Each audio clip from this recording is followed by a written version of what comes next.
Hello, hello. I am back to help you do this thing called life. So, we are in the midst of doing a little series about Jesus, his temptations, his emotions, the things that made him a man, but also the things that made him win.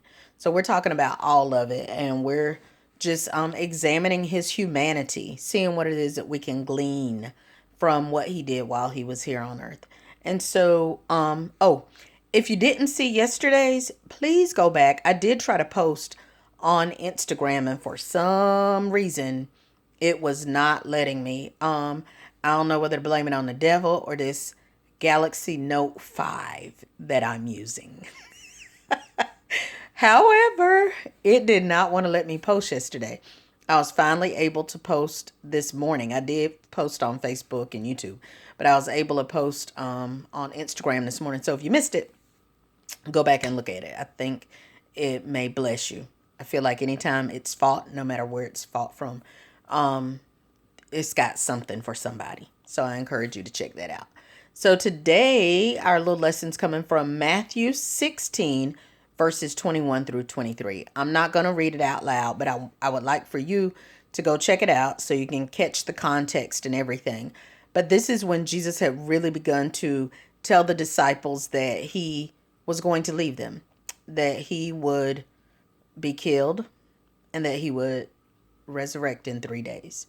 And so he was talking to them about that. And then I think it's verse 22 says that Peter pulled him aside. You know, Peter was one of his boys, like for real, homies. You know how you got that inner circle, you got your clique, then you got that inner circle.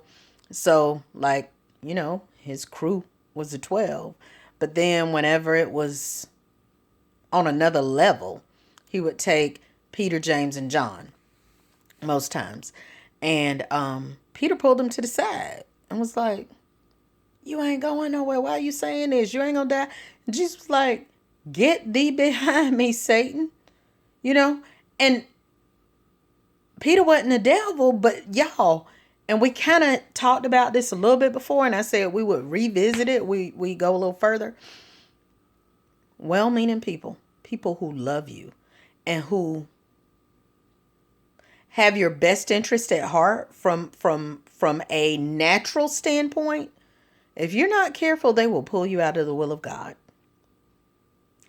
Because when they know you by the flesh more than they know you by the spirit, they do what we think love is.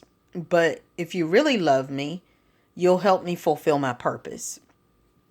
And so I just want to, encourage y'all today. Don't be distracted. Don't be pulled aside.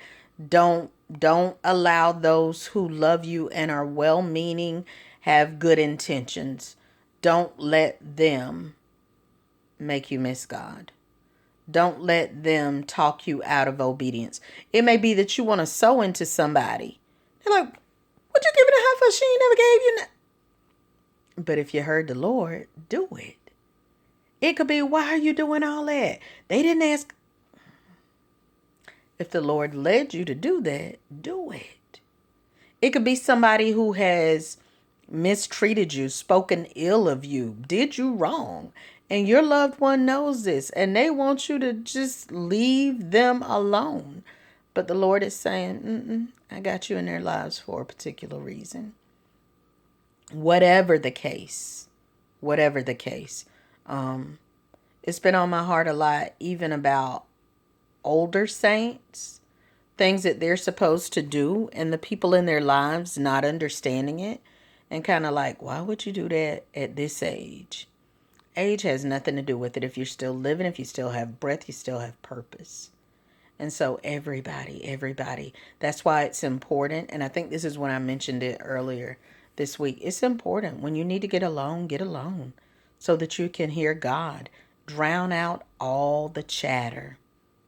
Drown out all the background noise, whether it be good or bad, so that you can hear God and then obey what you hear. This has been One More Minute with Marcy.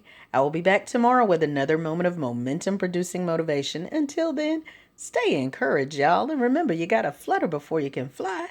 But flying is in your future. Love y'all.